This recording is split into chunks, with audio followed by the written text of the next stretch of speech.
the next item on the agenda, which is the opening remark by the chairman and chief host, Professor Michael Olayinka Buhari, to give us his opening remark. Kindly give us your own welcome opening remark, sir. Deputy Director, by the program, the next item on the agenda is welcome address by the host. Director credit. Yeah, unless that has changed. Yes, based on the information from the director, sir, that we have tried to adjust the program. The DBCs are based on the discussion we had yesterday. Yes, so the program of events is shared on the screen. Okay. Yes. All right. Good morning, everybody. Good morning, sir. I want to thank credit for this initiative. It's a welcome one. And on behalf of the Vice Chancellor, Professor S.A. Abdulkarim, I want to welcome us all to this event. Of course, we cannot overemphasize the importance of research, especially to those of us who are in the academic arena. You could start itemizing this various importance, but we know basically researchers are there to solve societal problems. And we know to have very meaningful research, not ones that will gather dust on shelves. You need funds. And so again, you cannot overemphasize the importance of acquiring the skills and the capacity to attract funds for researches that are beyond the basic, beyond the mundane, those that would actually help us to achieve the aims and objectives of this research, which is why what is happening today is a very important event. And who better to address us on this than someone who has won several IBR and NRF, a senator, even in a short career. And for the early career academics and for those of us who are much older, I see this as a very good opportunity for us to learn from an expert of sorts. Again, I want to give credit for this initiative. And I also want to thank the resource person for accepting our invitation to serve as a resource person, given his word of experience and his willingness to share such with us. Again, on behalf of the Vice Chancellor, I want to thank everyone who has taken out time to be part of this session. We still have a long way to go, and so let me not bore you with a very long speech. But I am happy to hear. I'm happy to hear in person. I am happy to hear representing the Vice Chancellor, and I look forward to a very rewarding morning. So, good morning, everyone, and you're most welcome. Thank you. Thank you very much, our Deputy Vice Chancellor, Professor Michael Buhari. Before I move to the next item, I would like to acknowledge the presence to welcome our guest lecturer, Professor Nasir Faruk. Professor Nasir Faruk, you are welcome, sir. Next, I will call on the Director of Credit, Professor K.W. Wahab, to give his welcome address. Prof, sir. Right, thank you very much. So I want to adopt the already established protocol. We need to actually recognize the presence of our Deputy Vice Chancellor, Research, Technology, and Innovation for making this possible. Now, I want to welcome all of us to this meeting. And as a background, we know what research is all about, that you cannot solve societal problems without doing good research. And that is why it's actually very important that we continue to talk about how to conduct research. But it's not just conducting research. How do you win proposals that will attract money to the university, but not just the money that will better the society? And that is actually why we are here, to discuss learning from someone who has won it before. The DVC said he has seen it all, and is actually still seeing it. So we want to learn tips on how to go about writing our own research proposals so that we will be able to win too.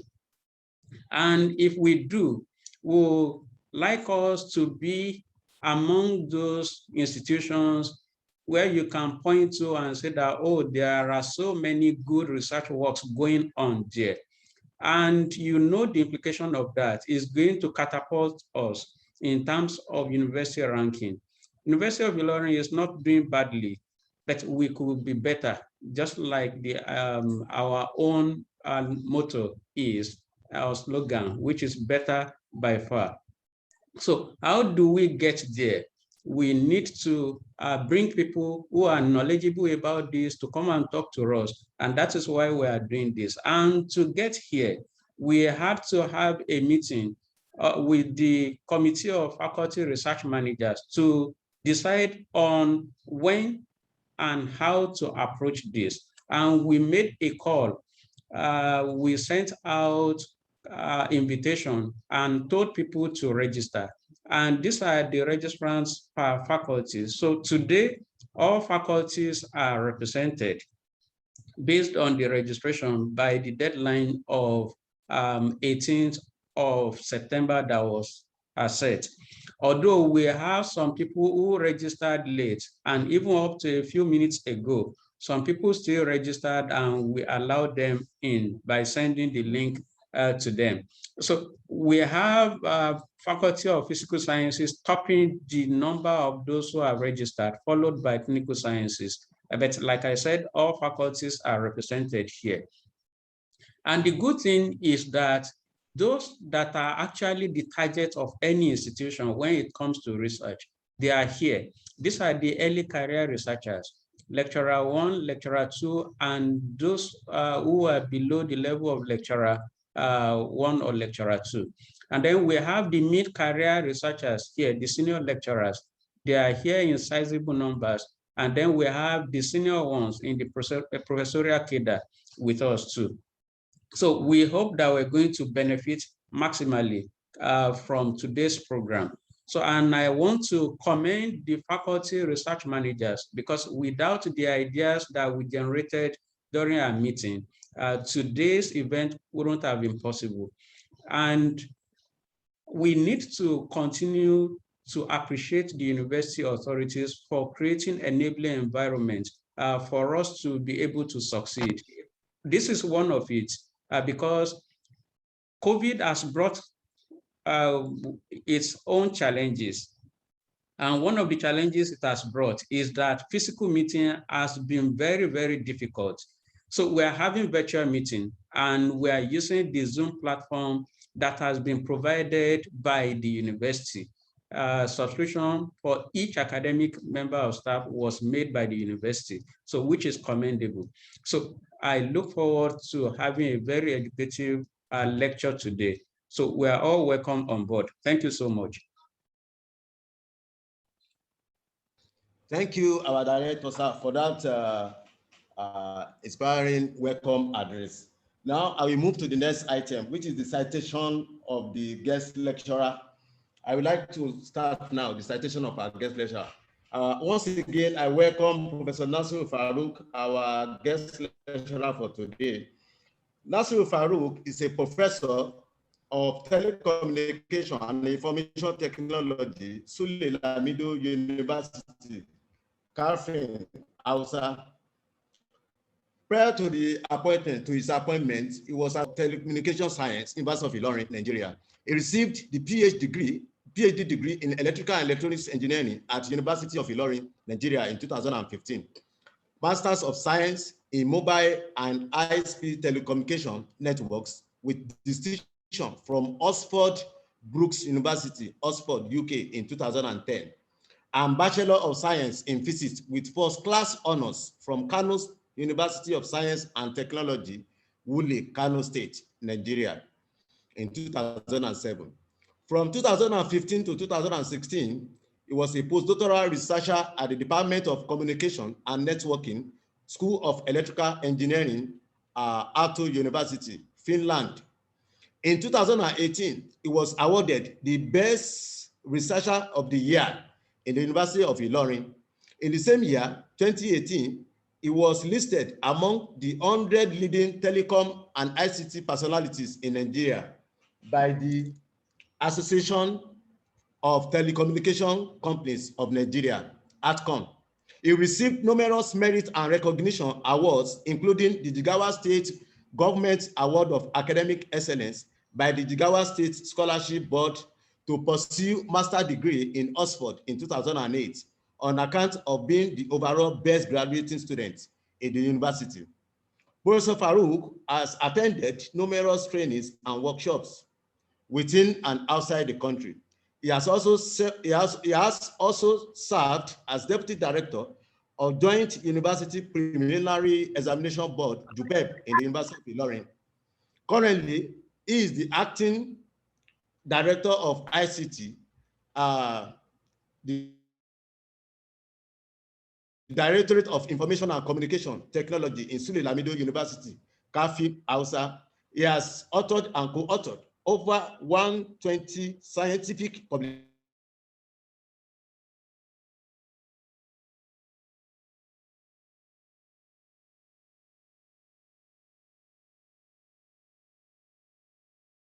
a 14 index.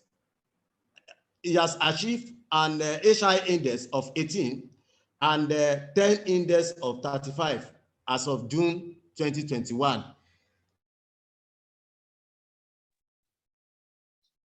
All right, so thank you so much, the Deputy Director Training. So Professor Nasir Faruk, could you please share your slide and go ahead with the lecture? Thank you. Yes.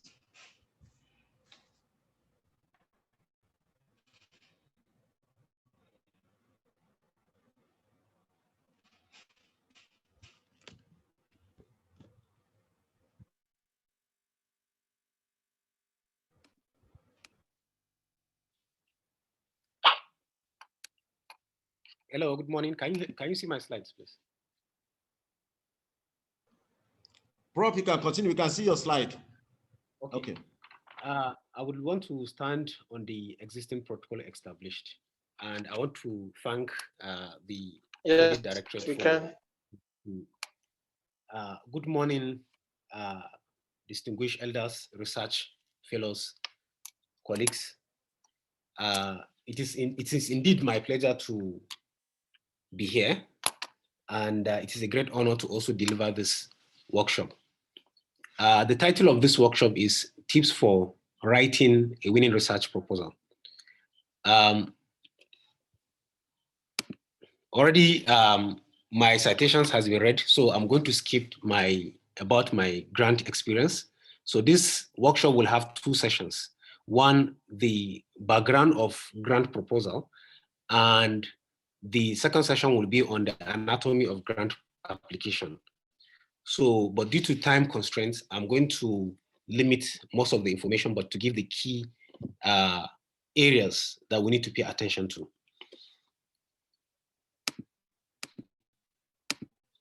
Okay, even though quite a lot of my works has been listed in the citation, it is also interesting to note that this year, our research group, we won 5 NRFs out of the about 12 proposals that we submitted. One is tenable in University of Ilorin, one in Sule Lamido University, then 3 in other places. So there are quite a lot of grants that I and my collaborators that we have won and we are currently working on. The recent one also, we have got a grant from FLAIR Fellowship.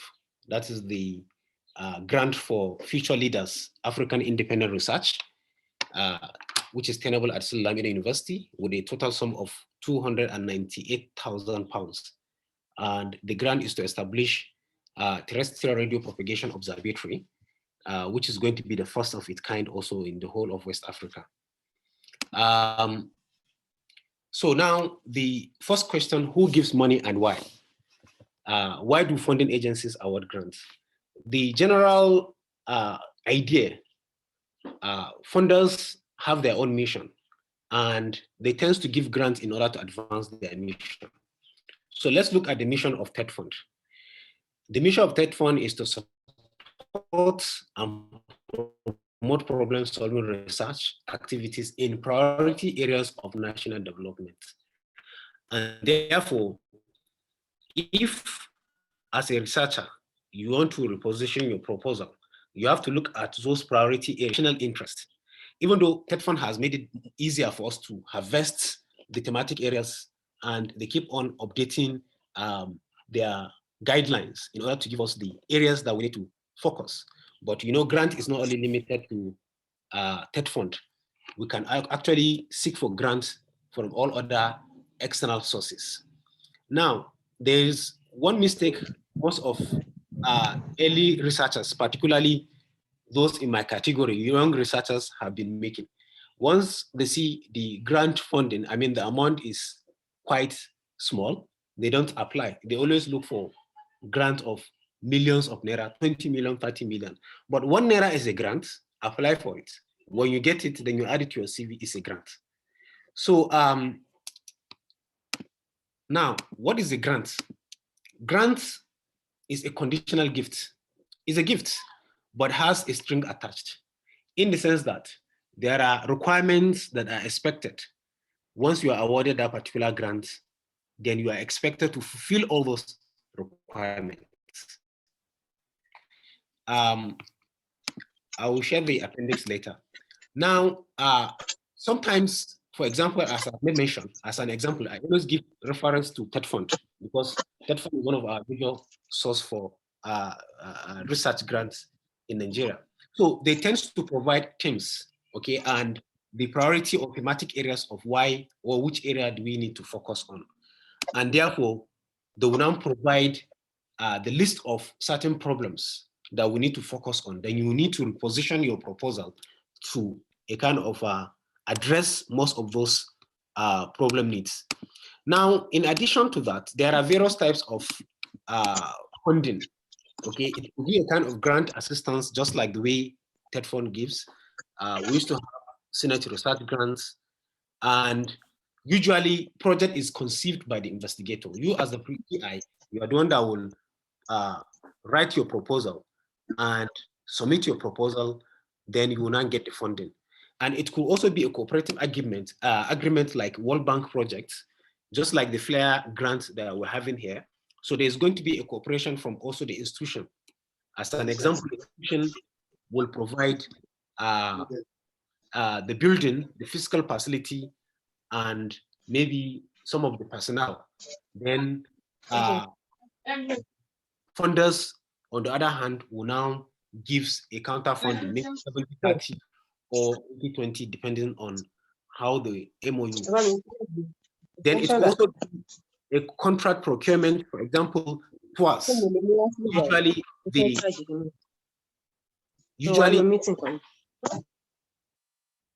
Usually a kind of asks the proposal to a kind of submit an invoice, then they will now purchase the equipment for the particular investigator. So there are various types of research grants. We have the research grant, curriculum development, training, equipment, fellowships, and etc. So all these are grants, and therefore we should not always limit ourselves to only TED Fund and only research grants. There are quite a number of research grants that are available, and I think Credit Office usually posts as many as possible, almost on a weekly basis. They always post calls in which we can always look at those calls and see how we can apply. So getting started, how do we now start?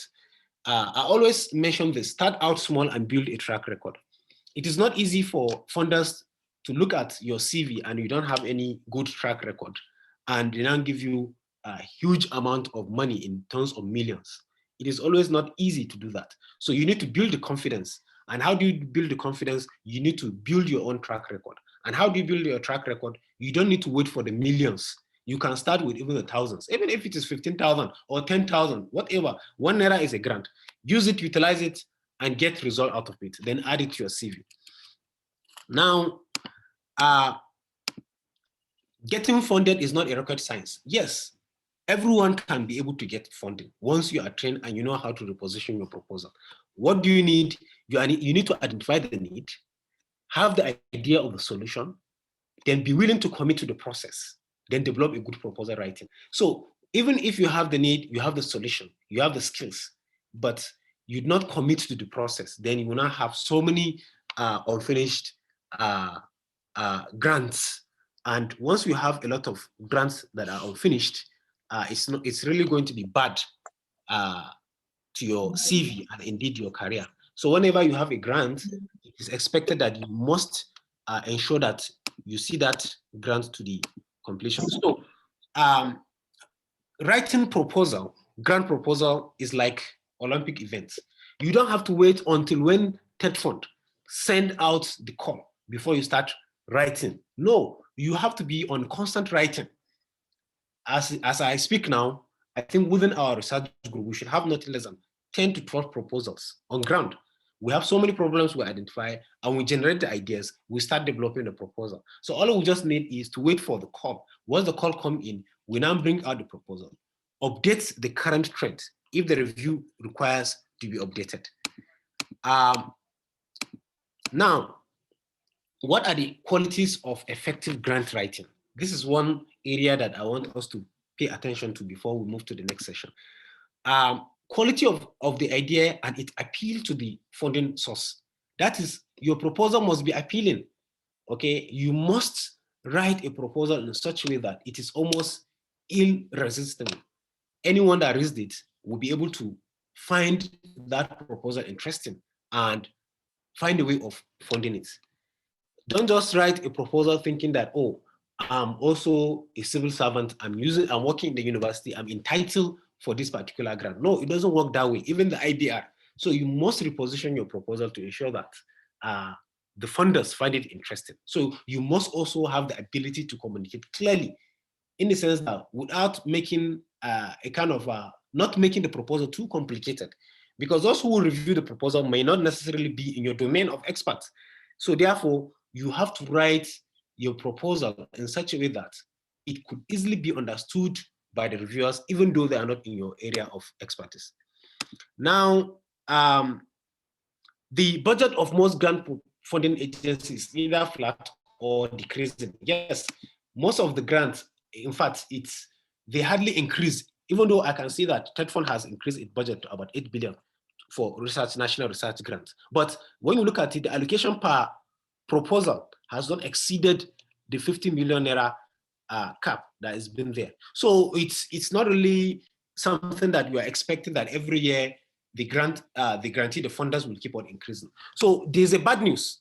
Funding success rates are very low. Why? Because there's awareness. Everybody is getting aware of this grant funders, and everyone is trying to reposition their proposal to see that they apply. Okay, that is a bad news anyway for we researchers, because as a researcher, sometimes you have to be like greedy. What do you mean by a greedy researcher? Because you want to always be the one to get it. Now, but the good news is people are still getting funded. So if people are getting funded, then why not me? Then you have to check yourself that how do I not get myself to be funded? Now, what are the process? What are the process? A good idea, of course, the idea must be sound, must be reasonable, okay? A good institutional fit. This is why whenever I'm applying for any grant, I believe University of Ilorin has a kind of a very good institutional fit, where of good standing. And therefore, once I apply, I don't have any problem in terms of checking my institution. But if your institution is not in a good standing, then you will run into trouble. Sometimes your institution might not even be found in any repository or database that's been expected. So you must have a very good institutional fit. And perhaps most of us who have been working in University of Ilorin, and indeed other members who are there, it's actually a great honor and opportunity to also be working in the university. So you have to also assemble a winning team, because you must have a very good team that work along with you to develop the proposal and see how you can also work to develop the project. Match the idea to a sponsor, yes, because it is not all grant. For example, NRF grant is different from NCC. NCC, they have their own specific grant and what kind of problems, even though they themselves, they have their own thematic areas this year. NCC stands for Nigerian Communications Commission. I'm speaking as someone from telecommunication. So once you are applying, you need to look at what is the sponsor's idea? What do they want you to achieve? Okay. Now read the guidelines. Okay, read them again, because many proposals fail to make to the last stage because of the guidelines. We will see that later. Plan in details, develop the budget from the detailed plan. Read the guidelines again with narrative in mind. Why? Because let me give you a simple example. If you look at the template, NRF template, personnel cost is 20%. Okay, therefore, some they don't really even pay attention to the guideline, the details, and they will just develop their proposal. No matter how beautiful the proposal is, how sound the idea is, once you are not following the strict guidelines, you may find yourself in the hands of a reviewer that can just reject your proposal and have strong reason of rejecting your proposal. Simply you didn't follow the guidelines. So be persistent, revise, and resubmit. In case, even if your proposal is rejected, it doesn't mean that the idea is not good. All you just need to do is you look at the issues and how do you now kind of make it better, then you resubmit. Now, what is this idea we're talking about? Idea is something that only exists inside your mind, okay? Then you now need to bring that thing that existed inside your mind in the form of documentation, just like a thesis. Then you now present it readable, okay, appealing, interesting, and solving a problem. And once you are able to do that, then you will be able to get your proposal approved. So your task is to present the idea in a fundable proposal. That is just your task. So almost everybody will have an idea, okay, but the major problem, the major challenge is how do we now present it as a affordable proposal? Now, what are the key? Be knowledgeable, yes. Don't go to areas that you don't have the expertise, yes. My area of expertise is in terrestrial radio propagation, mainly in the very high and ultra high frequencies. Then recently I started working in telemedicine. So even though we have this kind of diversity coming from science to engineering to IT, one can find a way of mingling around. But it doesn't mean that you are a jack of all trades, that any proposal you see or anything, then you now start writing a proposal in that direction. No, sometimes the reviewers would have to kind of ask you questions. Okay, if I could remember, during my FLAIR interview, I was interviewed by about 21 panels, okay, across the whole world. And some of them, they were experts, physicists. So they were asking me questions, okay? And if I did not kind of demonstrate my knowledge in that particular domain, they will know that, oh, this gentleman is bluffing. He doesn't know what he's talking about. So you have to also be creative, because that idea you are having, it doesn't mean that you are the only person having it. Others are also having it. Then be open. But that does not mean that you share a proposal anywhere. You can share your idea with trusted, that is why I underline it, trusted and knowledgeable colleagues. Once you are able to do that, they will give you guidelines, they will always proofread your proposal, then they will always guide you appropriately.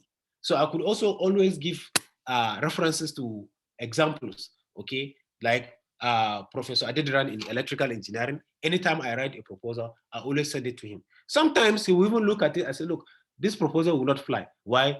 The English is very bad. So I will laugh and say, oh, okay, let me go and start rewriting it, correct all the grammars, then the technical quality and the rest. So you need to also build that. It doesn't matter. Once you develop your proposal, you have to give it to senior colleagues or if you are a senior colleague, you can give a junior colleague that is also knowledgeable, has the skill to read through and check, then give you the feedback. Now, I also bring this, writing a grant is like playing a game. Yes. You have to what? Play by the rules. One, get the guidelines. I always mention this guideline. Guideline is one of the most easiest thing that one can miss a funding. Once you miss the guideline, then there's a trouble. Read the guidelines and follow the guidelines. These are the 3 basic rules that we have to all play. Get the guidelines, read the guidelines, and follow the guidelines. Now, following the guidelines, you must follow the guidelines exactly, religiously. If it says 10 words, 10 keywords as the title, then you should not exceed 10. Don't make it 11. That 11, the 11th word will make your proposal to be rejected. Sometimes they use software. Okay, once they upload your proposal, then they bring out the key areas. Then your proposal will be rejected based on violating so many sections. They respond to all sections. Don't leave any section unattended. Okay, find something to say there. Okay, don't skip anything. Don't leave anywhere blank. Okay, adhere to any format restrictions. If it says font 12, make it font 12. If it says font 15, make it 15. If it says 10, make it 10. Okay. Topics must be covered in order presented in guidelines. Then let's look at the life cycle of grant submissions. Now, this is something that we're almost used to it because on a yearly basis, we follow almost the same process. The first idea, usually in TED Fund and any other grant, most grants, you submit a concept note. Okay, after harvesting the concept note, then the preliminary assessment will determine if your idea is a novel idea, is it fundable or is not fundable. Then you will be requested to submit either a full proposal or pre-proposal. Okay, sometimes there are pre-proposals, sometimes a full proposal. But usually in TED Fund, for example, is from concept notes then to full proposal. Now, usually it's not really compulsory. It's usually from, let's say, 10 to 40, sometimes 50. We usually have an average of even 80, 90 pages proposal. So it depends. But sometimes you don't write in order the reviewers don't get tired of reading your proposal. But don't also make it too shallow so that you don't even present anything, but rather than just budget. So you also need to put all the forms, attachments, and etc. Alongside with the full proposal. So it is interesting to know that usually during NRF call in our group, we used to submit maybe sometimes 10, sometimes even 12 concept notes. And most times, we usually have 100% acceptance of concept notes, but we don't usually have the whole full proposals. It is difficult for you to develop 10 proposals. No, we don't kind of weigh the problem statement. Which one do you think is more, which one is stronger than this? Which one is stronger than this? Then we now pull out among those concept notes that are accepted, then we now develop the full proposal. And after developing the full proposal, then we now submit the full proposal. Then also from our record, I think we have almost like, let's say 60% success rate. Okay, that is to say 6 in every 10 of our proposal. It's even more than that because most times our proposals are funded. I think 1 or 2 that were rejected. Next step after reading the guidelines, the technical issues to consider before you write. Yes, conflicts of interest. Sometimes, we usually submit proposals and we don't actually look at conflicts of interest, but they usually exist. They usually exist. In particular that now NRF use a pool of reviewers from our institutions. So there's a way you can avoid the conflicts of interest, but that may be of very, very difficult. Why?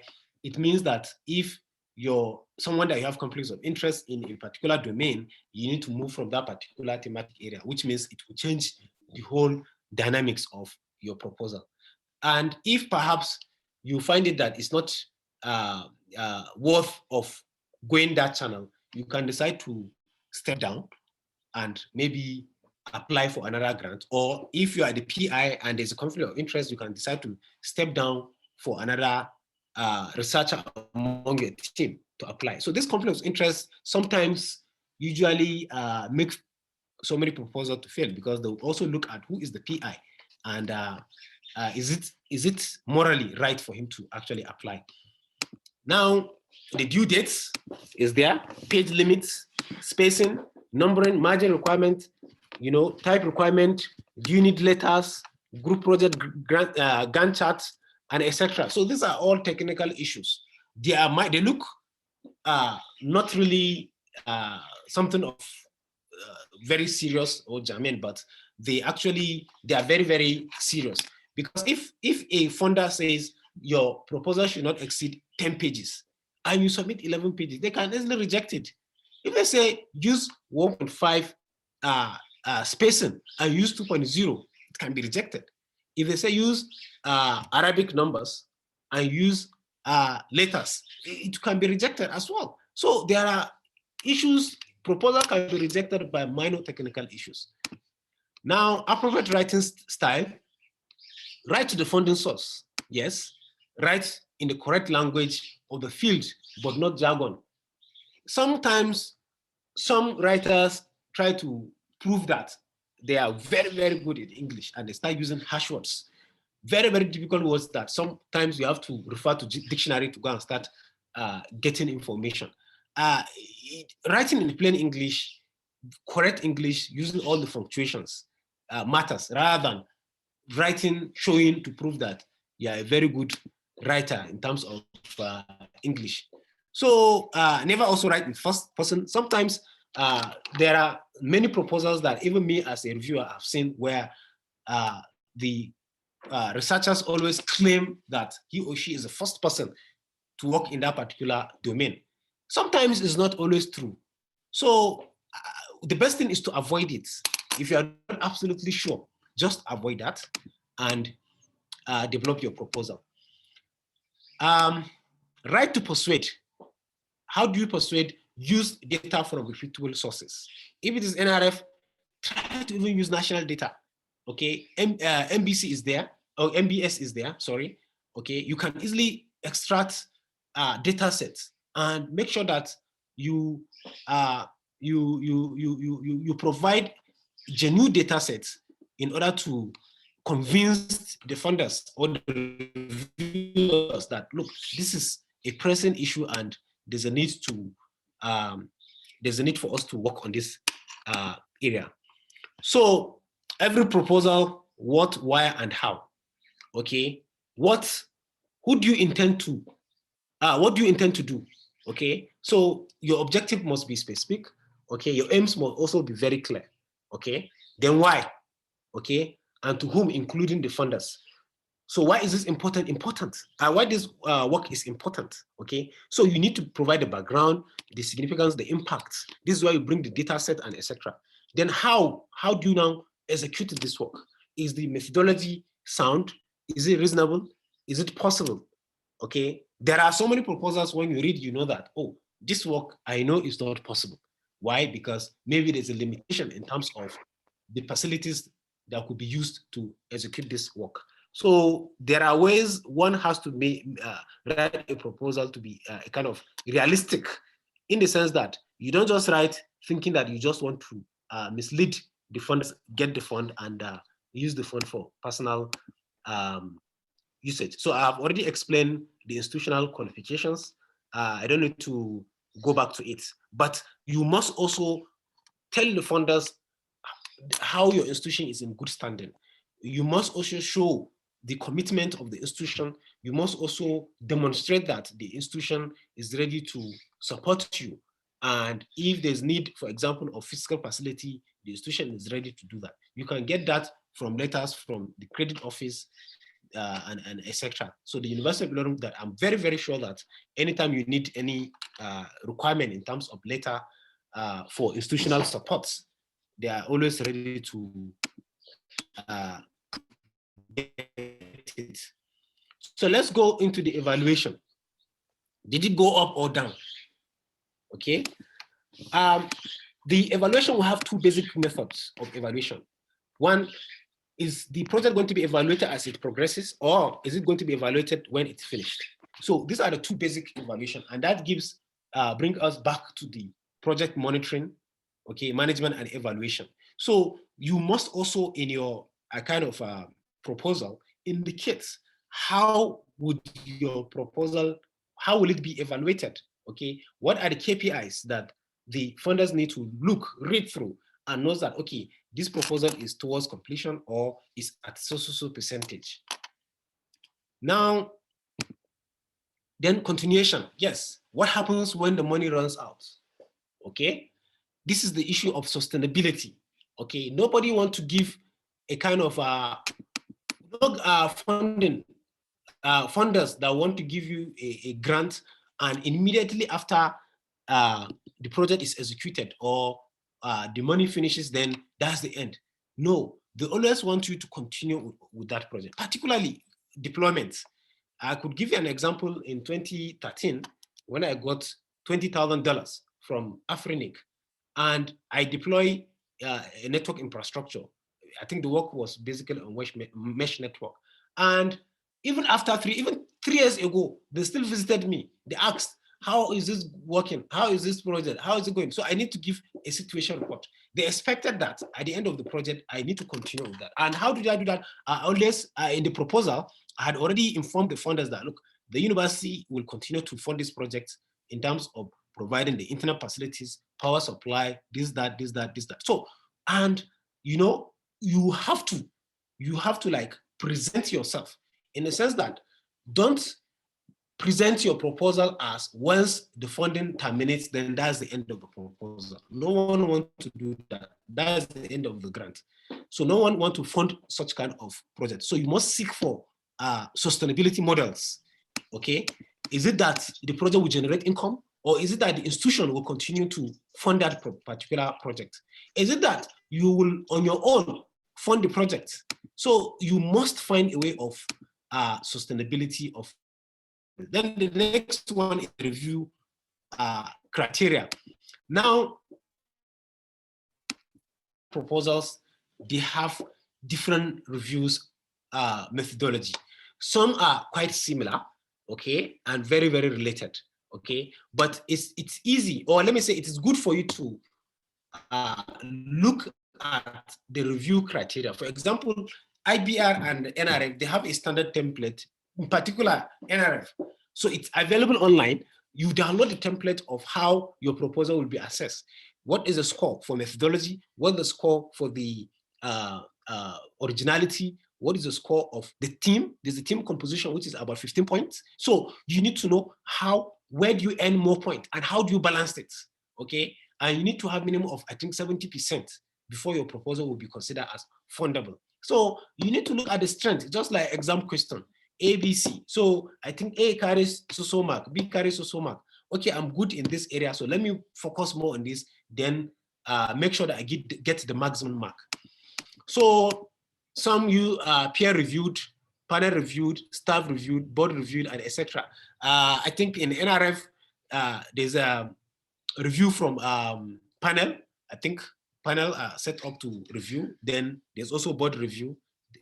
You go for the interview, defense in Abuja, and etc.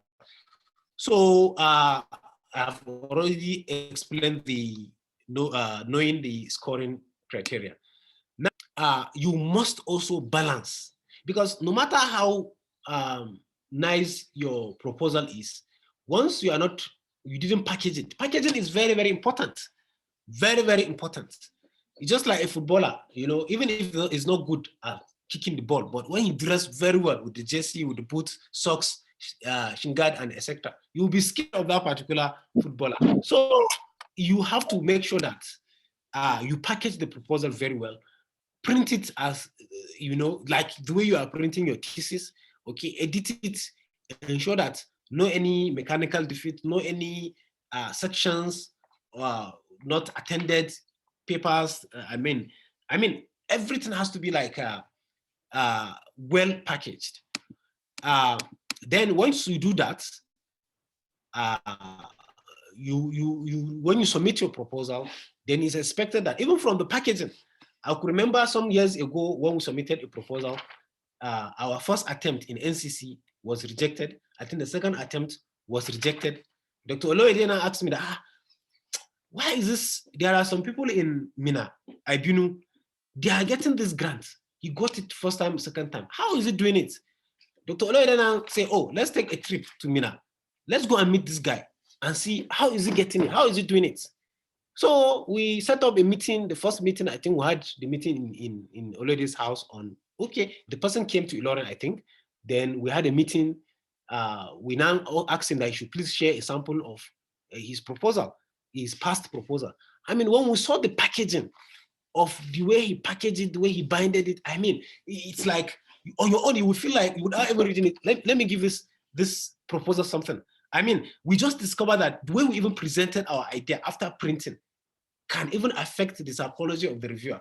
So the packaging is quite important and is also necessary. So writing in plain English, I've already explained this section that you should try to write in plain English, avoid jargons, minimize, if you can avoid completely grammatical errors and etc.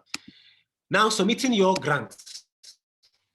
Yes, very last minute submission. A crisis on your part does not constitute a crisis on my part. Yes, in our group, we always fight in the sense that if A did not do his job, then it will affect everyone, almost everyone. So you must ensure that you avoid last minute submission.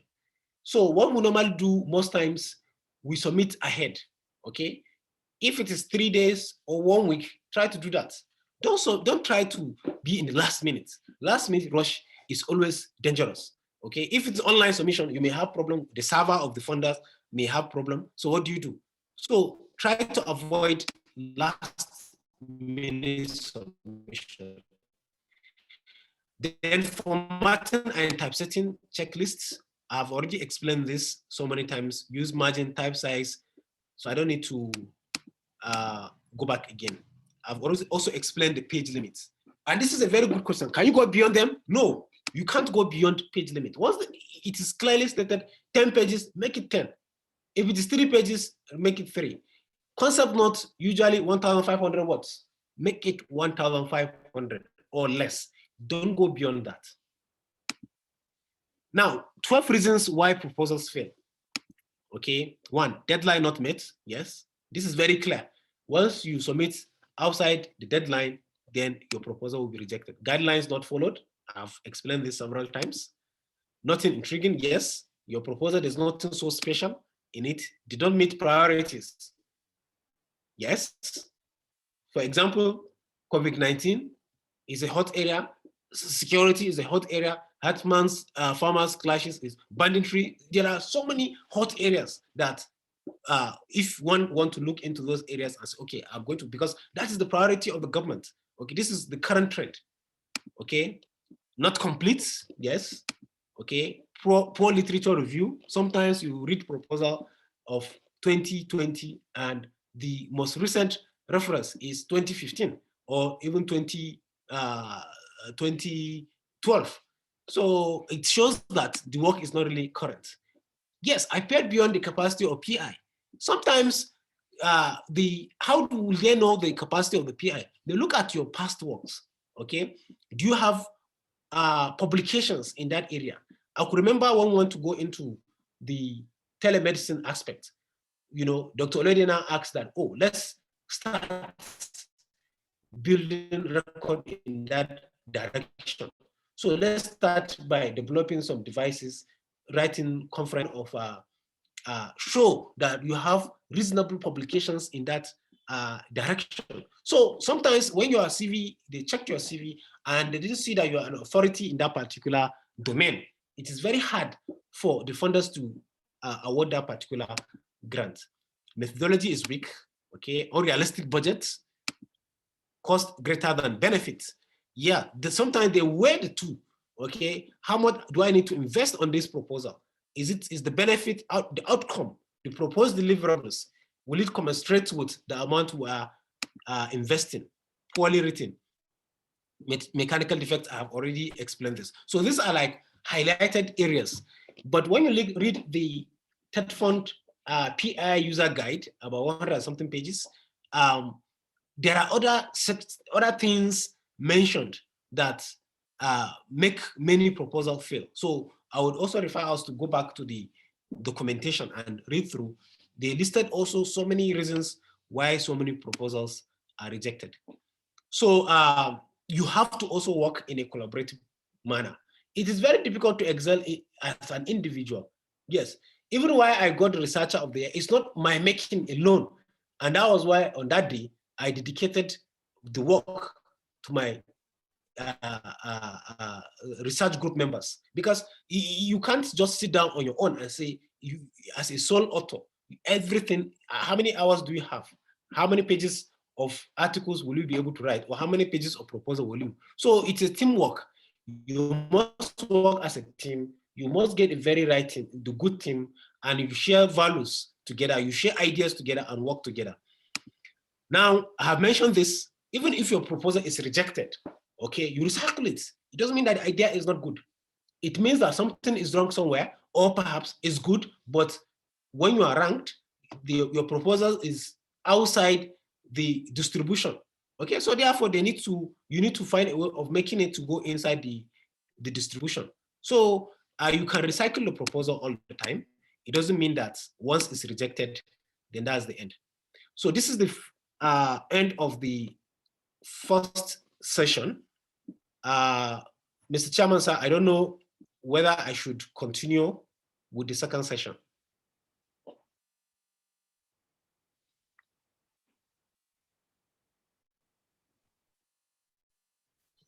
Yeah, DVC, sir.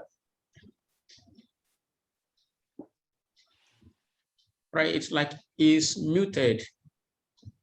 So I think you can go ahead with the second session. Okay. Okay. That's another chairman. The chairman has exited. So I think we can go ahead, please. But we should be mindful of time, please. Okay. Okay. So if you could wrap up within the next 10 minutes. Okay. All right. Thank you. So this section, I have highlighted the do-don'ts on proposals and a kind of the general reasons why many proposals fail. Now, this is an overview of the anatomy of the grant application, which of course is a standalone workshop, but I tend to develop the proposal. Since I'm the slides, I'll share the slide and you can always read on your own. So I'm just going to take us through briefly so that we'll see some of the key things why many proposals fail. So I'm not going to spend much time. So the general anatomy, you will see that almost all funders, okay, they always have things like this: the cover page, table of content, abstract, problem needs, goals, and etc. Okay, so it's almost similar, but like TED Fund, this is the items that are listed on the TED Fund templates. So what you need to do is to ensure that all the sections are attended within the scope or the guidelines provided on the template. Let's take number one, like the title. Now, the title should not be more than 20 words. That is the maximum, okay? And it should convey what the project is all about. Now, let me give you a simple example. This is one of the grants we won, which is 17 words. This is another one, 10 words, okay? This is another one, 18 words. And this is the first proposal that was rejected, okay? And since there was not any reviewers' feedback, so I sat down on my own and looked at it, and I discovered that it's even 26 words. So only from the title, that this particular grant can be rejected because we have already violated the rule. Now, the abstract, which is the executive summary, this takes a very high point. Sometimes the reviewers don't even go through the details of the work. They read the executive summary and you know, once it is not appealing, then they drop your proposal. Then it should also be able to stand alone, in the sense that all the introduction, the problem should be there, the objective should be there, the budget should be there. In fact, the composition of the team, not listing their names, and even the impact, the possible outcomes from the work has to be there. It should be one page and single space. So once you are able to do that, then,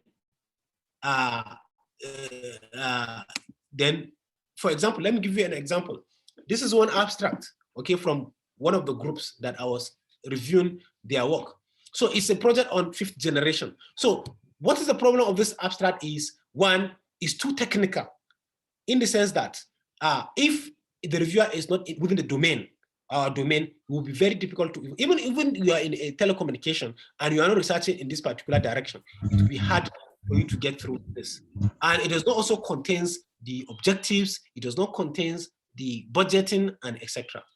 Now, the same information on the same 5G is being conveyed this way, so that the reviewer, even if the reviewer is not in the domain of telecommunication, you will understand the benefits. For example, more than ever, COVID-19 pandemic has shown us the importance of having reliable communication networks, as more than 90% of primary, secondary, and tertiary institutions in the country could not switch to e-learning process due to lack of critical infrastructure, such as reliable internet services. Now, Nigeria is one of the countries in the sub-Saharan Africa with the highest number of out-of-school children, disjointed health and information system, very low doctor and patient ratio. 5G technology has promising high data rate with extremely low latency that would support critical services such as provision of e-health, especially in rural areas, equitable and inclusive education, bridging digital divide. So when you look at the preamble, so once the reader, you are taking the reader through the need of that 5G before you now start talking about the 5G. But when you just start talking about 5G is a technology based on MIMO, based on that, the reader will not even find it interesting. What are you trying to communicate? But this is still not good because it does not contain the budget, okay, and the impact at the end. So, but when you look at the next, as an example, this is an ECG project. This is an abstract. So the problem is there, okay? The method or the objective is even there.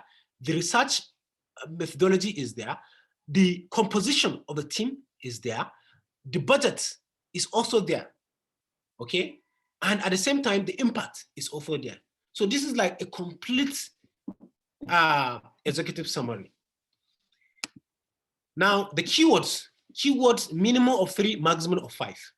So sometimes many also don't read this. They only just put keywords, 10 keywords, you will even see 12 keywords, okay? Duration, IBR is 12 months. I think the credit director is aware there was a time, I think we got an IBR project on national,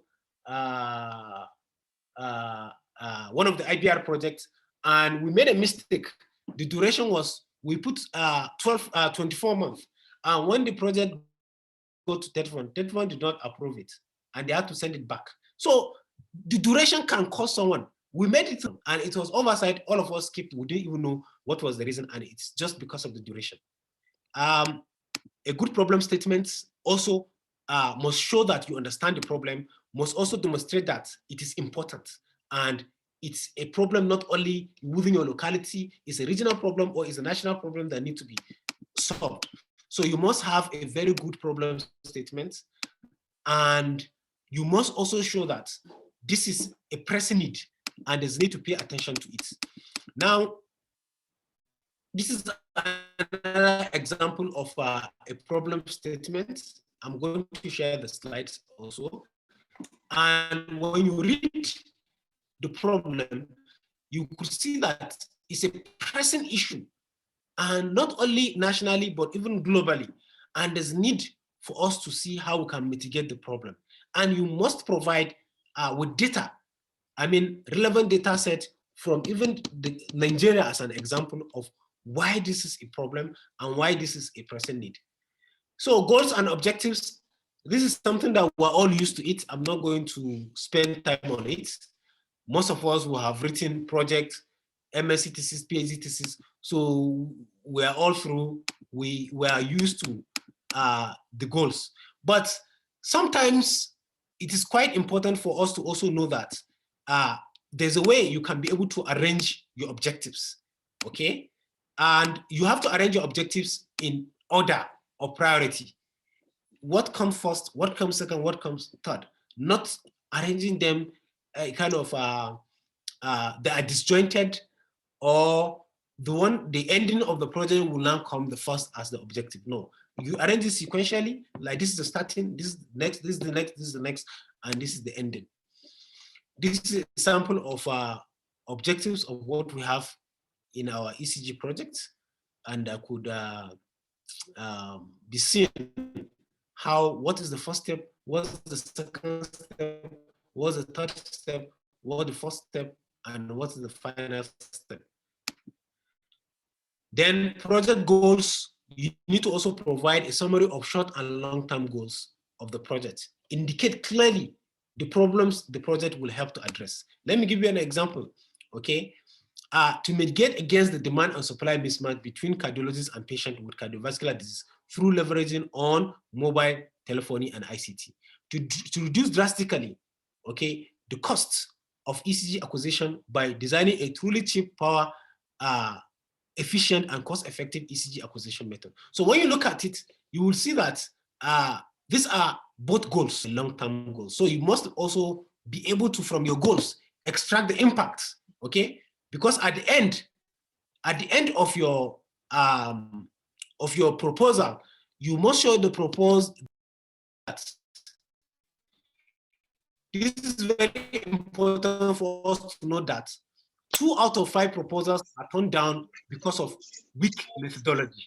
Once your methodology is not sound, even if all other sections are good, the funders always frown at that particular proposal. So there are questions that needs to be answered, okay, on your methodology. You have to walk the reader through your project. You have to describe the activities. You have to develop the timeline and organization network. And also, how will the activities be conducted? When, how long, who, where, what facilities, has to all be stated, okay? Now, then research activities output indicators, okay? These are things that your project will be evaluated based on the outputs, because whatever you put as the output and as the expected deliverables, it is what the funders will use to evaluate you at the end of the project. So you have to identify the major activities of the project. You have to clearly indicate them and what will be the end point. Is it a product? Is it software? Is it a drug? Okay, is it a vaccine? So you must show the output.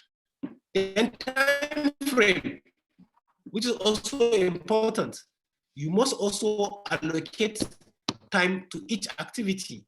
Then the overall time, when you sum everything, will now give you the total duration of the project. So you must indicate how long the project will also last. Study locations. Usually the funding will be allocated to a particular institution, okay? That is domicile institution, but also show all the study locations, and from the management of the grant, how do you interact? How much fund goes to X location? How much facility goes to Y location? And how do you now coordinate the locations? The interdependence of all other members of the group have to be clearly indicated on the proposal. So data management, you have to also provide the overview of how you collect the data, how will you manage the data, and how will you process the data, okay? Usually, this is more issues of ethical issues. So that is why most grants now will require you to provide the ethical approval before it's been approved. The monitoring and evaluation is tied back to your project impacts and proposed. Then dissemination, it's also expected that you must indicate the steps you take to ensure the project outcomes are brought to the attention of the key stakeholders. You don't just write, at the end of this project, this project will be published. This is a simple example, okay? And as an example, we say general press release, introduction of information at project website partners, institution, Ilorin, ABUFC, Gombe website, socialism, we see all stakeholders. Okay, introductory project sensitization to end users panel. End user panel member C, figure 6. I'm just referring to a section of the proposal. Okay, then look at this, a publication, we say scientific research community. So a target group must be defined. Let me give you a simple example. This is a proposal sent to users, the telcos, regulators, government, ISPs, and health, education, commerce, and etc. So these are your end users panel. So you must indicate if your target is to regulators, how do you reach out to regulators? If the target is government, how do you reach out to government? If the target is general population, how do you reach out to the general population? Then quality of the key personnel is very, very important. I think it's about 10 points in TED Fund. So your personnel, you must balance between the senior, mid-term careers and the younger career, which is the mentees that you will guide through to mentor through the process. So you must balance. Gender is also important. We try to also create gender balancing. Sometimes if we have a proposal that keeps getting rejected, we used to be political. What do? We pick a female senior colleague, lead this project. And you know what? Sometimes you will see out of maybe 100 proposals that get through the full, let's say final stage, maybe only 2 or 3 female. So if you are lucky, once you have those, let's give it to her.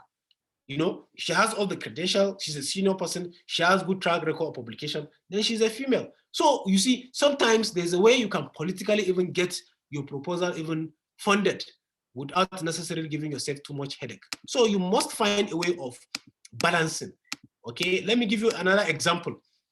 This is a proposal that I was leading, and you know, this is a tactical approach. For example, we brought in a very, very senior person, and she is now given a role of being the financial internal auditor. And what does that mean? It means being also the most senior person, and she's the one to manage the finances. It means that there will be a kind of there won't be financial mismanagement, and we'll follow all the ethics. So this is another a kind of a tactical or political way where you can assign a role and at the same time give all the responsibilities when you're funding, when your proposal is granted, in such a way that you get, how do we put it, the confidence of the funders. So you assign role for all the group members, and what is A going to do, what is B going to do. Then budget, do the math very well, yes, because your budget has to be realistic. Don't inflate budget. And we have 2 basic types of budget, which is the direct and indirect. The direct is the one that you get cost of equipment, personnel, and etc. The indirect usually is the administrative cost, which is the 5%. So your budget must be very, very reasonable and concise in such a way that no funders will see that particular budget and have any notion that this budget is inflated, or you are corrupt, or you want to eat the money for something else. Then adequacy of resources.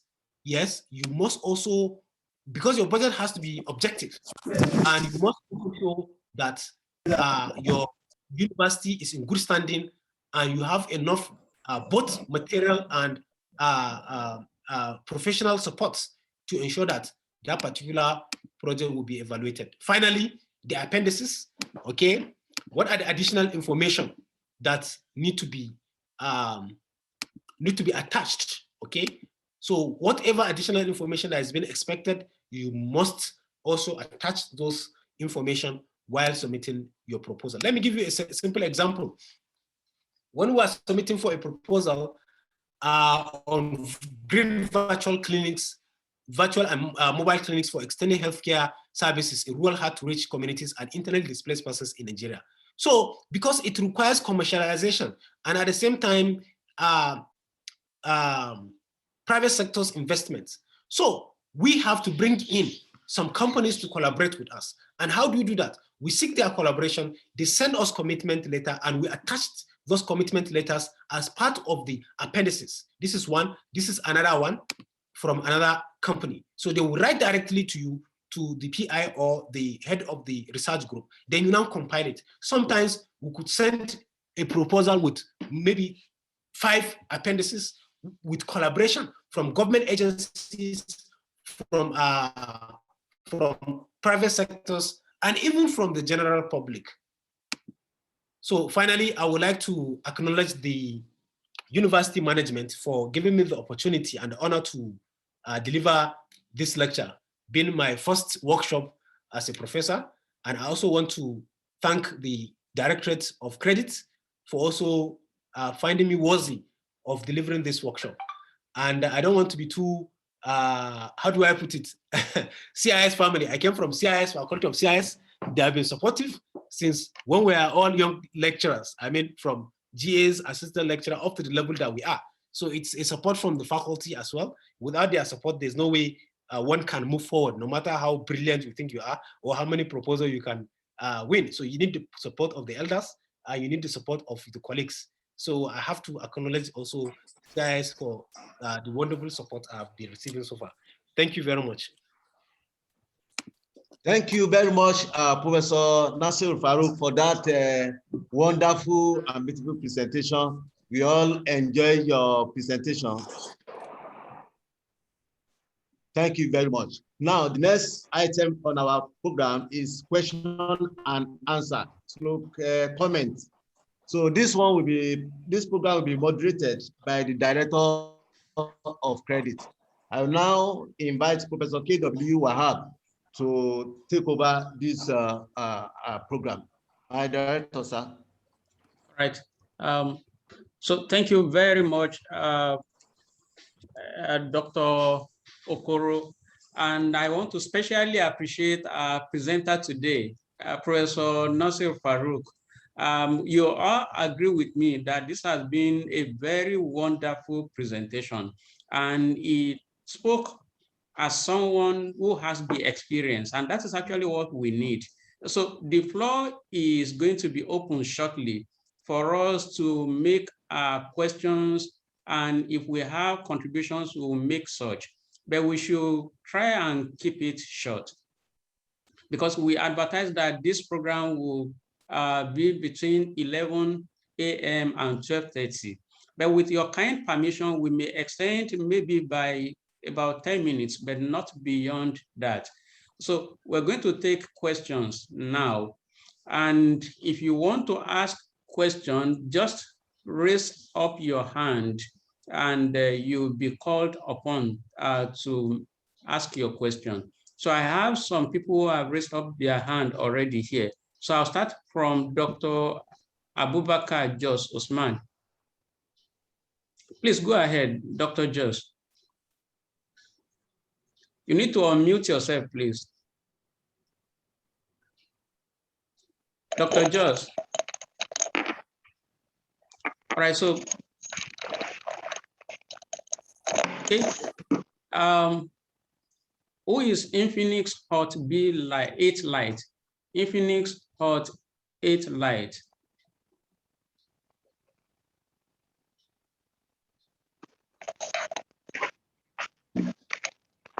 Infinix Hot 8, please go ahead and ask your question. If it's not there, Ahmed Rehanat, please go ahead.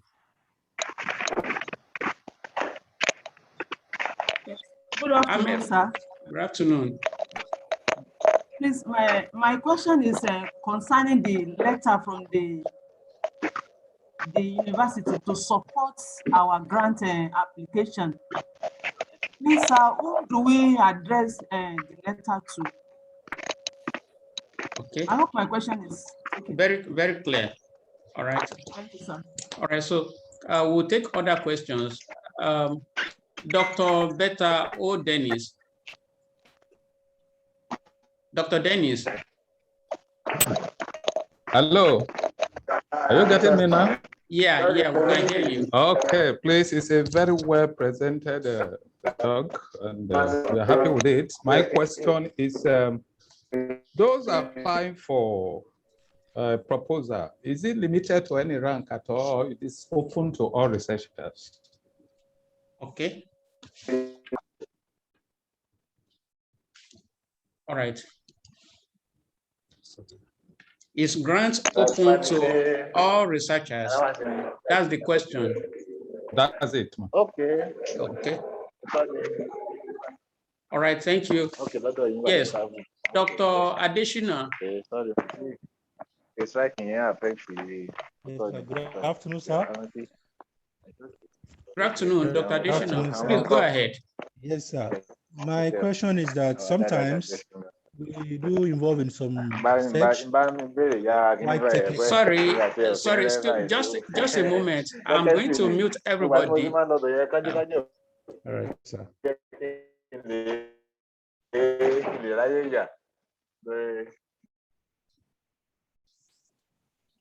So, Dr. Additional. All right, sir. Thank you very much, sir. Good afternoon once again, sir. Yeah. My question is that sometimes we do have some technical research, and then which we might need to involve foreigners in our research. Will this, by one way or the other, influence positively our possibility of acceptance of the research proposal? Okay. Thank you very much. All right, thank you. Yes. Oops.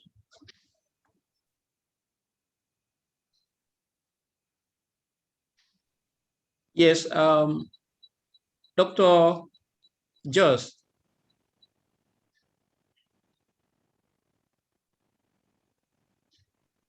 Dr. Joss, you've raised up your hand again. Yes, I did. Oh, yes. Sorry, I've been raising up my hand all along. Yeah. Thank you very much for the program. It is well appreciated. And the presenter is appreciated too for adequate information. But it seems the presenter does not consider we in mathematics. Because I can see that writing a proposal from all you have said do not consider us in mathematics. How do we write a proposal for grant in mathematics? You know, we are abstract, and although some of us are in applied mathematics, some of us are in pure mathematics, where it is required to just write programs or sometimes improve on our methods that we use formally.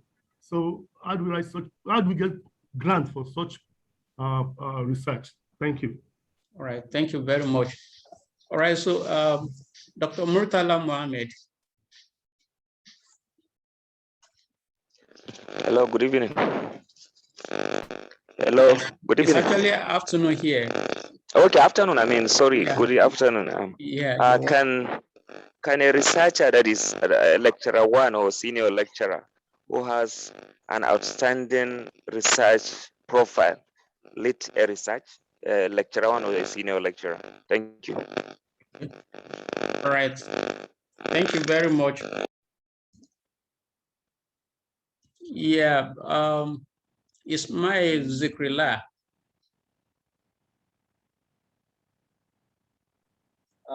Good afternoon. My thanks to Professor Nasir Faruk for the wonderful presentation he has given to us, as well as the team of the credit. My question goes thus: when he was giving the beautiful presentation, he made mention that during the writing of proposal, there might be room to give some sources in case maybe at the time the money has not been released, so that one can get this another sources in order to fund the project. Let's assume that one has been done, and at the end of the day, one could not able to get those sources during the project. So, can one put termination to the project, or what is the way out? Thank you. All right. Thank you very much. All right. So, Dr. A.A. Sulaiman. Thank you very much, Director. And I thank Professor Nasir for a good lecture delivered. My question is, for someone that is not within the tertiary institution system, can one collaborate with people within the university community to carry out a research? And who will the lead in such a research be? Will it be the person with the idea or a person from the tertiary institution? Thank you. All right, thank you so much. Yeah, all right, so Abraham's iPhone.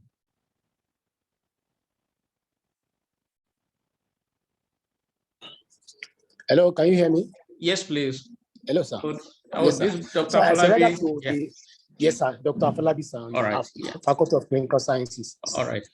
Based on the last but one question, if you have won an IBR and the university is yet to release the fund, can you use your personal fund to fund the project? Then, because like I was an IBR, I won an IBR about 2 years ago, and up till now, no fund has been released. I've written letter twice through the credit to the Remin, to the bursar and everything, and nothing has been done about it. Thank you very much, sir. You've not gotten first tranche? At all. Okay. And they now sent a message that you come and give an account of how I spent the first tranche. And I said, I've not gotten anything. Okay. Oh, okay. Thank you. All right. All right, so these are all the questions we have here. So Professor Nasir, I think you have the floor to answer the questions. I may have to make comments on some of the questions later on. Thank you. All right. Thank you very much, sir, for the questions. And I think the first question, it's going to be redirected to you, sir. It's about the letter from the institution. So I'll take care of all those ones that will pertain to us later, that will pertain to the institution. So you just answer your own questions. Okay. All right. The first one is application limited to all researchers? And I think that question 2 is similar to question 5 from Prof. Murtala Mohammed. Can lecturer 1 or SL lead a research? So it depends on the particular call or the funders. For example, TED Fund in particular, it limits from SL and above.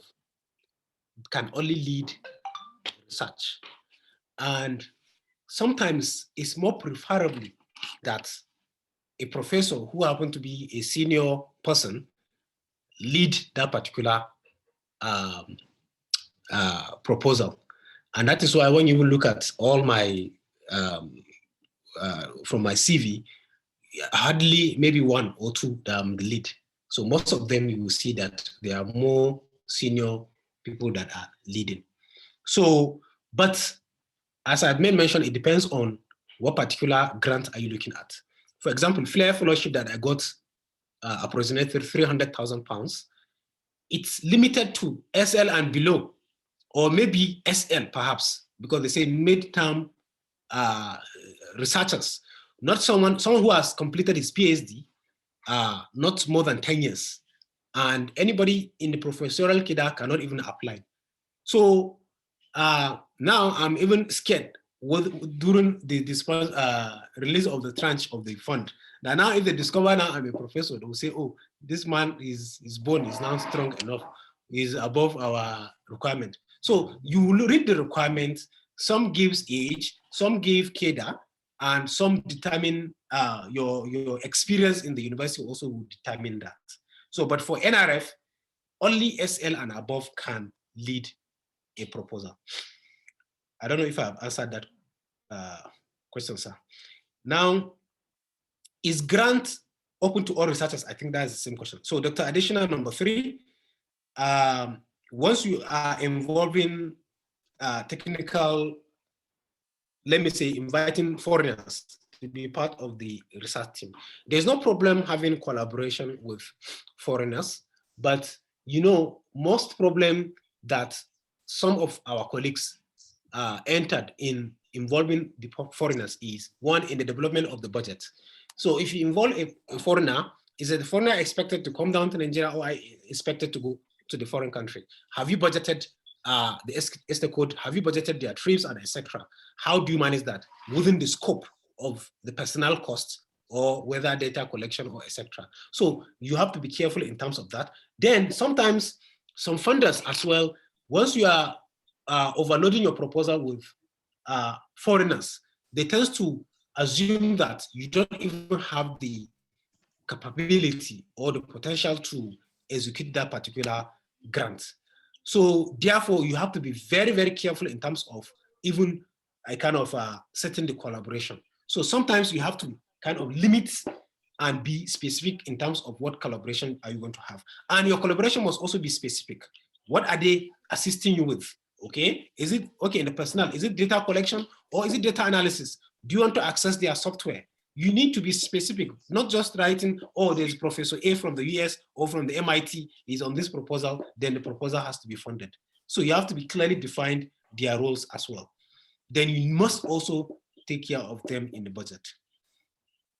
And also, finally, before I proceed to the next question, you must also have your agreements, because when it comes to intellectual property rights, when it comes to publication, okay, these issues must all be sorted out.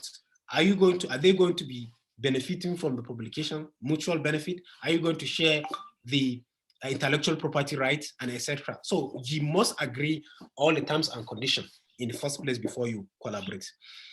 Number 4, how do you write a proposal in mathematics? Yes, I think some of my colleagues also here in mathematics, they always complain about that. But there are so many grants also available for mathematics, like Math Union. I think they give, it's more of like a repository where you can see, you can find so many grants for mathematics. There are so many grants you can always have. I don't think that there's any area, either science or humanity, that you cannot get grants.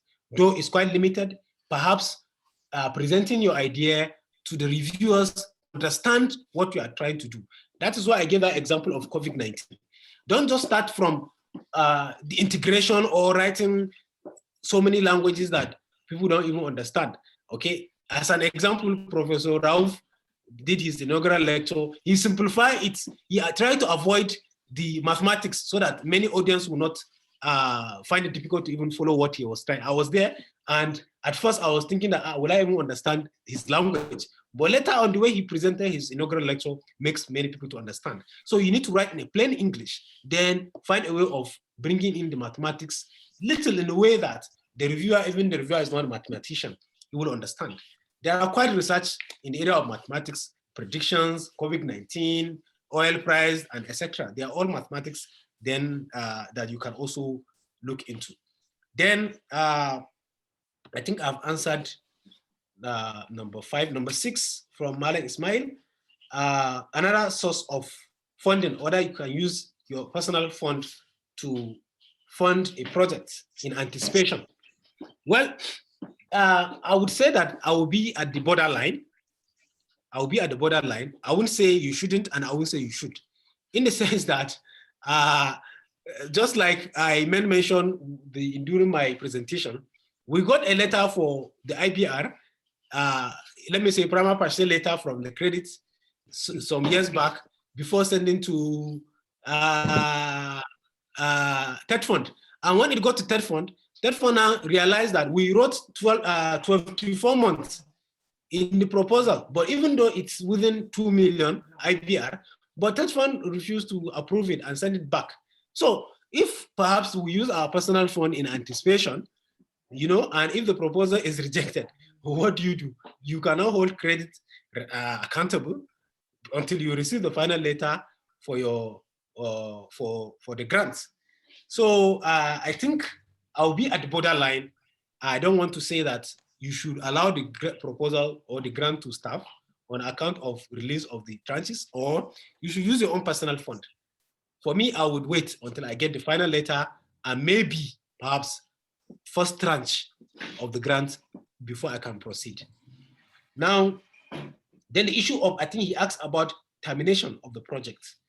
Well, I think it's also a bit complicated in the sense, like, I think accessing second tranche has always been difficult. I think both the IBR and NRF, I think my director is here, I always disturb him that, look, how do we get seamless release of second tranche and etc. Well, if the first tranche is to release, I believe the second tranche will come. So what you just need to do is, if you have other alternative sources, you can fund to ensure that you complete a project.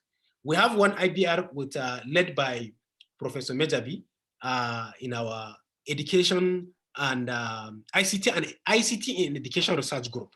She's leading it, and we have completed the work.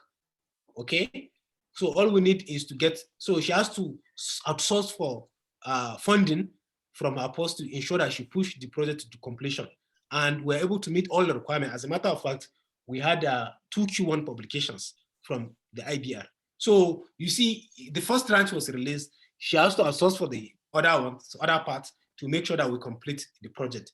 In anticipation that, I think she sent a message a few weeks ago or days ago that Credit has given her green light, maybe they will release the money very soon. So I think in that kind of scenario, being a PI or let me say the money back in the group, you can be able to fund.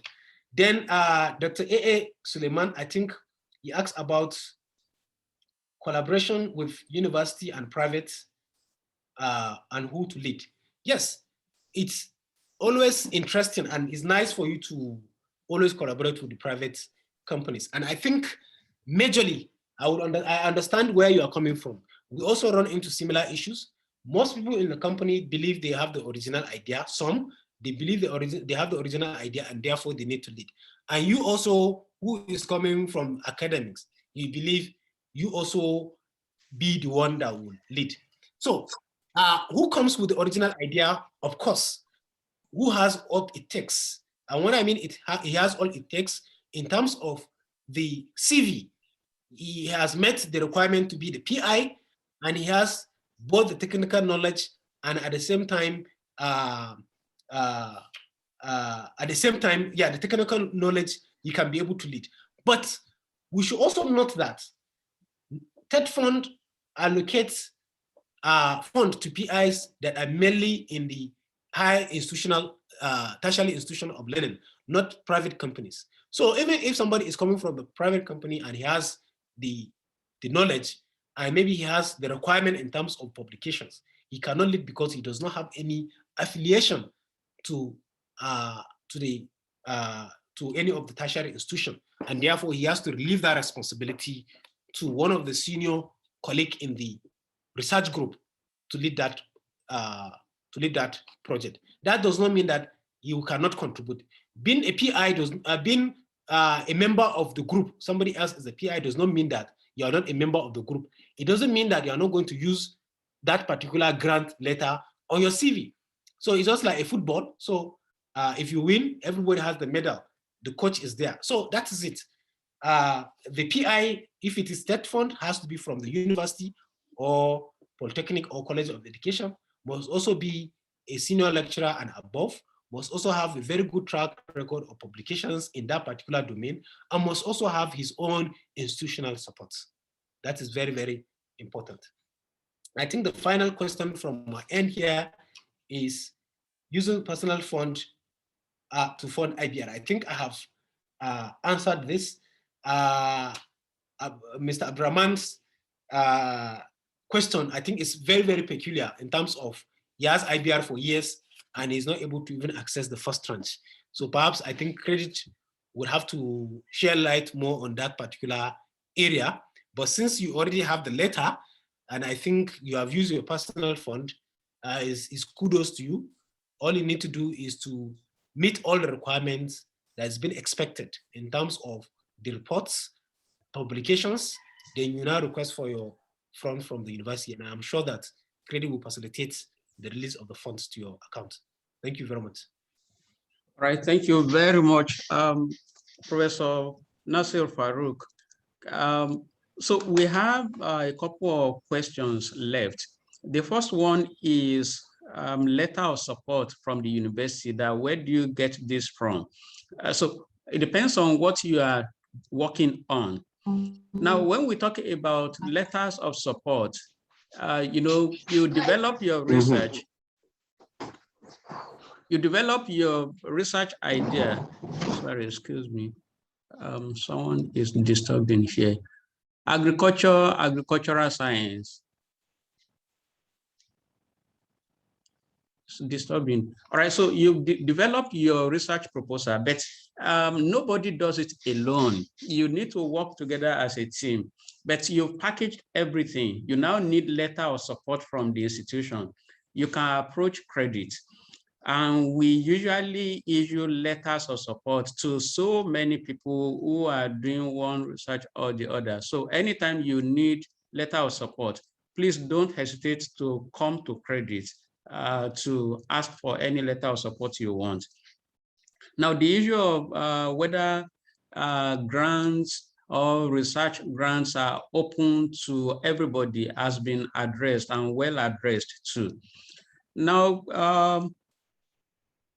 there is a question that you are doing a work that requires a lot of technical inputs and you need to bring in foreigners. Now, it's not in all cases that you need to bring in foreigners. If you want to bring in foreigners, it's just to strengthen your application. And just like Professor Nasir has said, when you are doing that, you need to provide a budget justification. So for each person you are bringing in, you need to provide a justification for the person. What is going to be the role of the person on the project? You need to specify. Now, the fact that you've brought in an external person, a foreigner, does not really influence the success of the research work. What people will be looking at is the content of your research proposal. And in the sciences, we say that you look at the science. Okay, not the person, although you want to look at everything in totality. But if the science is flawed, there is no way you get funding for that, no matter who the person that has been brought in. I hope this is okay.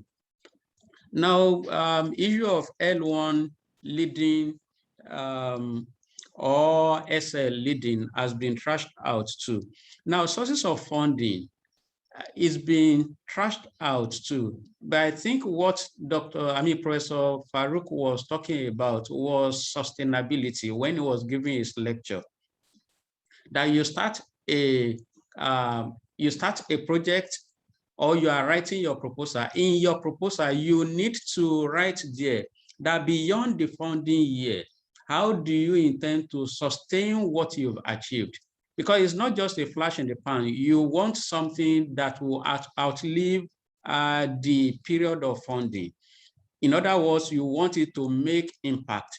So how do you sustain it beyond the funding year? So it has to be written in your proposal. Now, if you now anticipate that, oh, you're going to get funding, can I use my own salary to start this work? It's a gamble.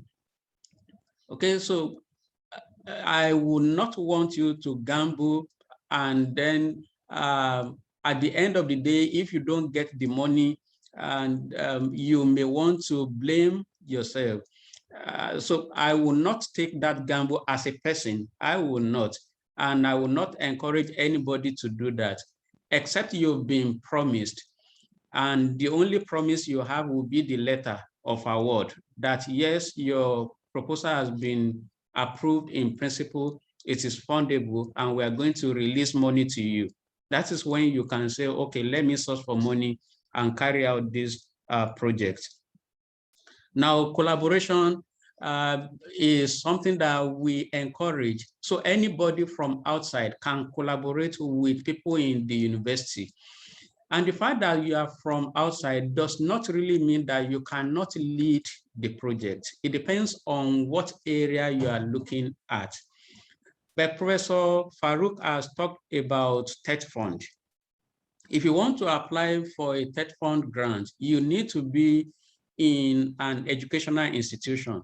So the lead researcher will have to be from either the university, polytechnic, or college of education to lead that grant application. But if there are other funding agencies, there could be some that will not say limit the lead researcher or principal investigator to someone who is in the university. So if you have that opportunity, you could.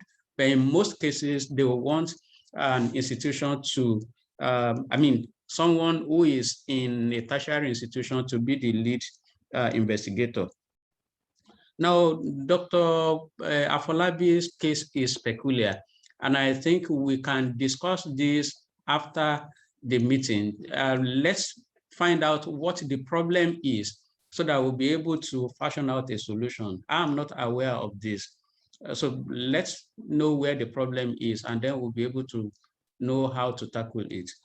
So I think I've attended to all the questions, but Dr. Omokupa's hand is up. That will be the very last question we'll take. Thank you. Thank you very much, sir. Mine is not a question, but I just want to appreciate the organizers of this workshop. It has been a very wonderful and rewarding one. Collaboration, I don't want it to stop at the researchers collaborating together to write or to request for funding.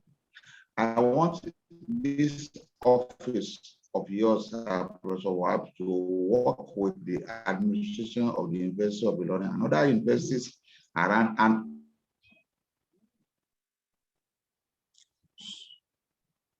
for funding will not be getting to researchers in their various faculties and departments late. Most time we get the notice about funding opportunities on the day when that funding submission is going to close. I want us to please leverage on this one so that we can bring to the notice of researchers that might be interested in requesting for funding for their various works.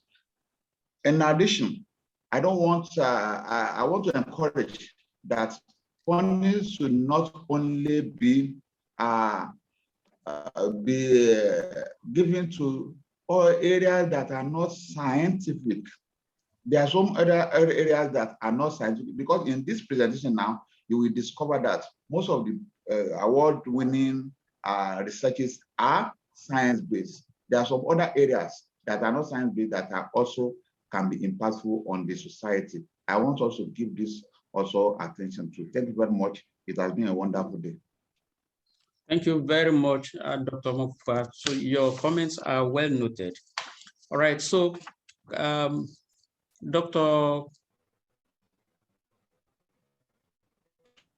DD training. Hello, Dr. Okoro.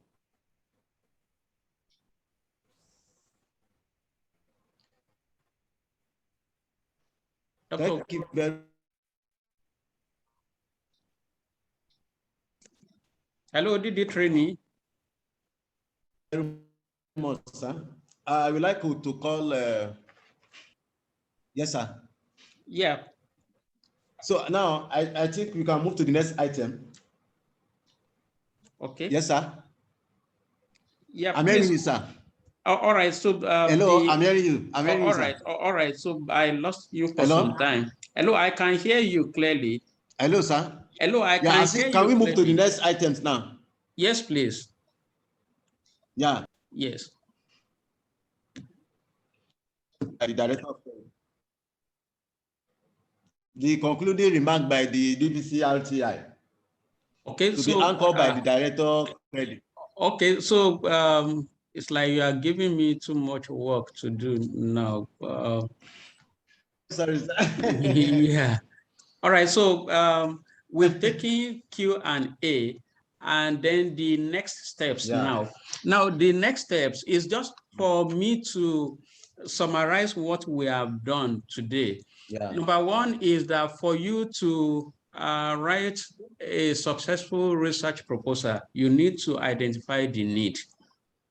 What is the need? What is the gap? What is the knowledge gap that you want to bridge? The next one is that you need to fashion out a solution. Okay, so what solution am I bringing to the table? And what is unique about this solution? And the next one is, how are you going to execute this? That is talking about your methodology. And after you've talked about your methodology, you need to dilate on this really and provide solutions to the problems that you have identified. And you now need to state why you are the best person to do that. Why on earth would the funding agency give you money? So you need to justify that. You need to dwell on what you have done before and what you are doing now, and that with support you can do more. And then you need to leverage on your institution. And that is why our institution is very important. But who makes the institution? It's you and I. So it's whatever we do, whatever research work we do that will sell the institution. When we talk about institutional ranking, it is what we put in as researchers, as academics, that will impact on our ranking. So we want us all to imbibe the spirit of giving to the institution. It's a lot of sacrifice we are making as academics. But for you to get there, for Professor Nasir Faruk to get to where he is today, he has done a lot of sacrifice in terms of time, in terms of person, and in terms of money. So we shouldn't shy away from the fact that we need to do that. But the institution will be ready to support us anytime we need the support. Now, there is going to be a call from Tech Fund very soon. So in the next couple of days, maybe within the next 1 week, we should be able to get a call for IBR proposals. So we'll encourage all of us who have participated in today's program to put in our applications, and let's push it and try to see where we were wrong before and try to make amends so as to improve the success of our application this time around. So I want to thank you so much for the audience and for joining us. Thank you very much. So DD Training, over to you.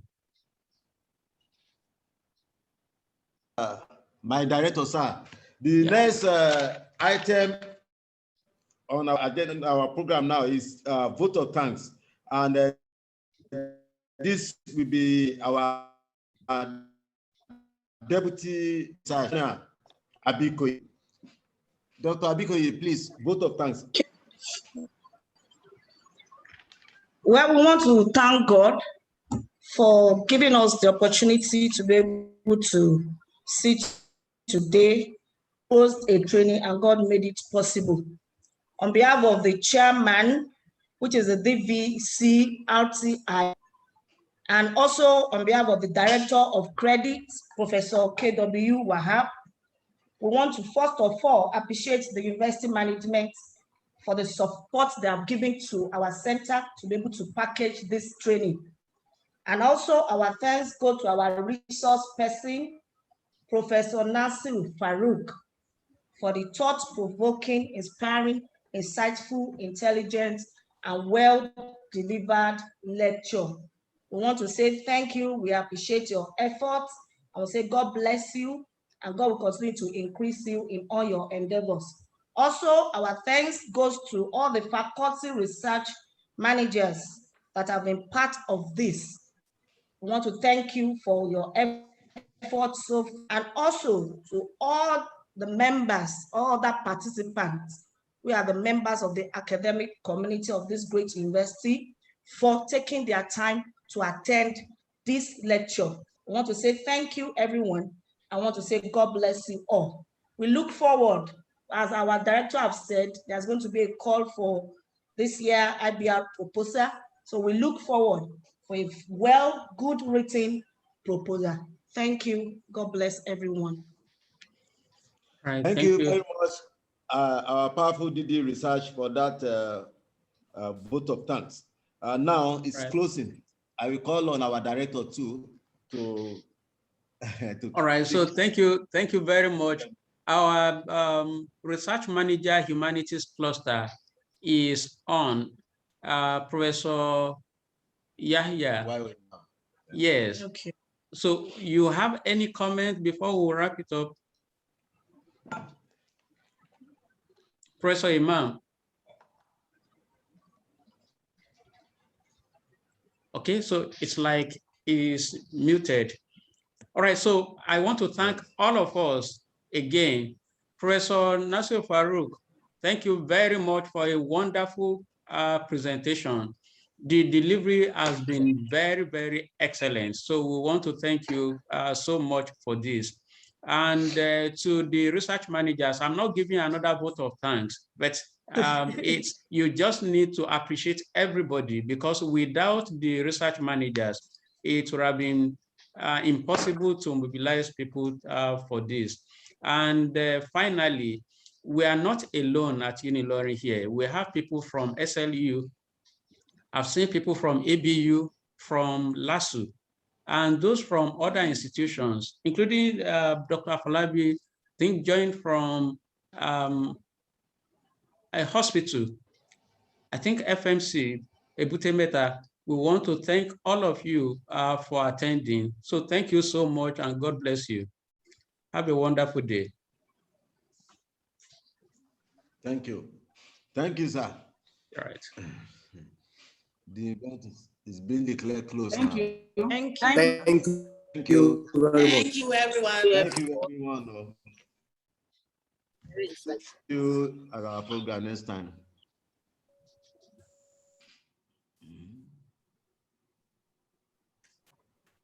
Thank you. Bye. Bye-bye. Bye-bye. See you next time. Bye. Bye. Thank you. See you next See you time. another time.